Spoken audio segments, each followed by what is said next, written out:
Mundësi pa kufi është koncerti realizuar në Teatrin Migjeni duke sjellë krijimtarinë e motrave Alda dhe Blerina Shalari.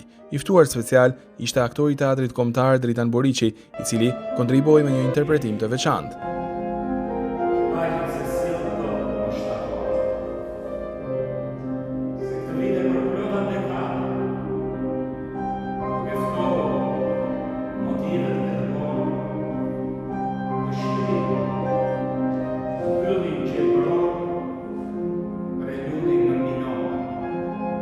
Dy artistet shprehin emocionet dhe mirënjohen për këtë performancë në Shkodër, duke theksuar se arti është mjeti më i bukur për të përcjellë ndjeshmëri, shpresë dhe frymëzim. Është kënaqësi të vish në Shkodër. Unë kam ardhur dhe herë të tjera, do them të drejtën, më kanë pritur jashtëzakonisht mirë. Publiku shkodran njihet si një publik ardashës edhe është kënaqësi të vish, por këtë radhë kemi ardhur me koncertin tonë në recital, kemi të ftuar edhe mikun tonë, aktorin e Teatrit Kombëtar Dritan Boriçin, dhe mendoj që është një emocion shumë i madh dhe është edhe një pasion mbi të gjitha për ta përcjellë artin që ne bëjmë në të gjitha skenat. Është një koncert muziko-teatral, kryesisht me krijimtarinë time. Janë disa pjesë për piano, janë disa dedikime, për shembull për një kompozitor shkodran siç është Tonin Arapi, ose disa miniatura për piano që do t'i luajë motra Alda.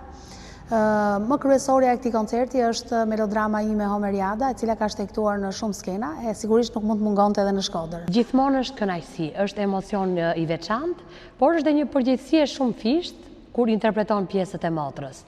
Mendoj që ja njoh mirë krijimtarinë dhe ka mundësi që të bëjë më të mirën për të sjellë sigurisht atë nivel kualitativ që duhet të sjellë, duke qenë se ja njoh dhe stilin.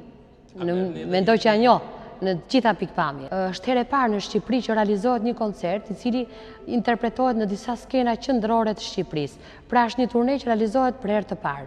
Dhe në këtë aspekt, jo vetëm për mundësi që ne ofrojmë si vajza pa kufi, mendojmë dhe në aspektin e një turneu që zhvillohet për herë të parë në Shqipëri. Me artistet të tilla e meriton të quhet mundësi pa kufi. Ky koncert i motrave Shalari do të vijojë edhe në qytete të tjera të vendit, si edhe në Kosovë.